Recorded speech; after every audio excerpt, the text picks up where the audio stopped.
I'm Lisa Fletcher for Spotlight on America. A big development in our multi-year investigation into foreign-made drugs and the risks they could pose to Americans. A U.S. senator will be introducing a bill that will require drug manufacturers to put on the label where those drugs were made. The U.S.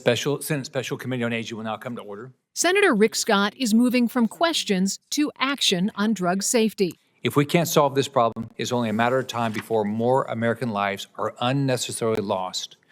We cannot allow that to happen.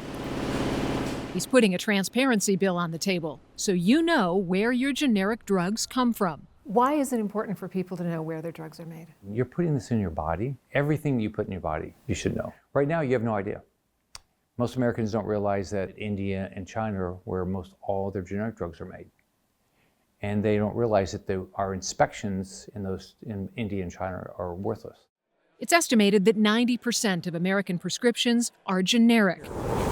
Half of those come from India, where our investigations exposed a quality control crisis. We tracked medicines back to manufacturers cited by the FDA for a variety of allegations, including falsifying data and filthy conditions, including unregistered shadow facilities where drugs are made in secret, outside of FDA scrutiny. The consequences have been severe and at times deadly. Contaminated eye drops linked to blindness, improperly made medications allegedly causing injury and death, and a fragile supply chain where shutting down just one failed factory triggered shortages of critical cancer drugs. Yet for most patients, none of this is visible.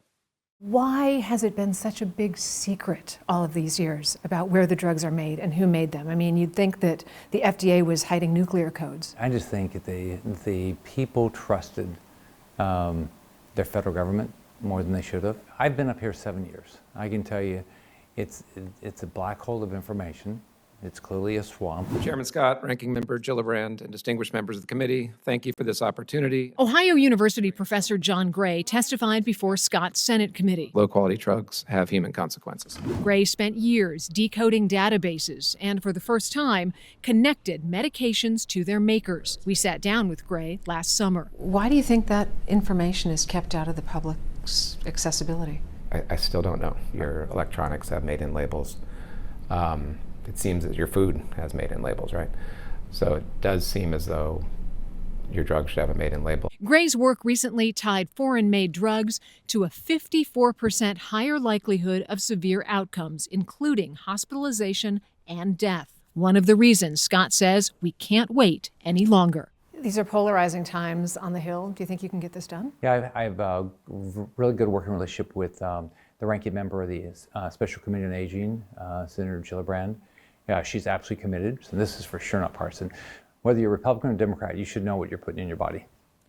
To see all of our investigations into drugs made in India and to find out how to contact your lawmaker to weigh in on the bill, go to SpotlightInvestigates.com. For Spotlight on America, I'm Lisa Fletcher.